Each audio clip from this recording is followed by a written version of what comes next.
দিশম আদিবাসী গাঁওতার এক সদস্যকে মারধরের অভিযোগ তৃণমূলের অঞ্চল সভাপতি তরুণ গড়াই ও তার অনুগামীদের বিরুদ্ধে। গ্রেপ্তারের দাবিতে রাস্তা অবরোধ করে বিক্ষোভ সংগঠনের সদস্যদের। ঘটনায় চাঞ্চল্য ছড়ায় বীরভূমের দুবরাজপুরে।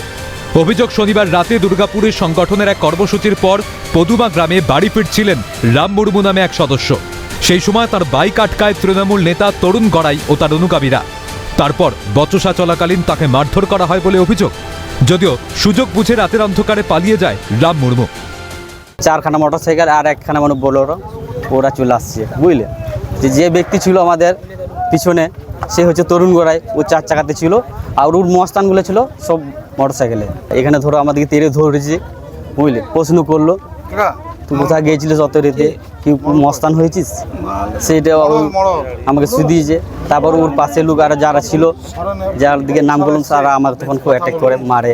সব মানে মেরেছে, হাতেই মেরেছে, সব বালা ছিল হাতে। আমার মাথা হয়েছে, গালে হয়েছে, পেটে হয়েছে, ঘুষও দিয়েছে। এদিকে গোটা বিষয়টি জানাজানি হতেই স্থানীয় আদিবাসী সম্প্রদায়ের মানুষ ও সংগঠনের সদস্যরা গাড়া তেঁতুলতলা 3 মাথা মোড়ে রাস্তা অবরোধ করে। আমরা চাইছি সে যেন উপযুক্ত শাস্তি পায়, সেই আশাতে আমাদের আদিবাসী সম্প্রদায় মা বোনরা সবাই বসে আছে, ছোট ছোট বাচ্চা ছেলে এবং সমস্ত ব্যক্তি। কিন্তু লজ্জা হওয়া দরকার।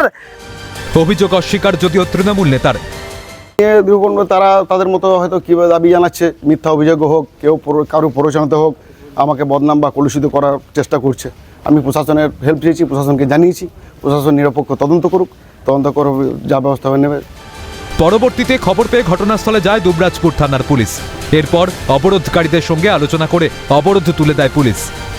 বীরভূম থেকে ভোলানাথ চক্রবর্তীর রিপোর্ট, ক্যালকাটা নিউজ।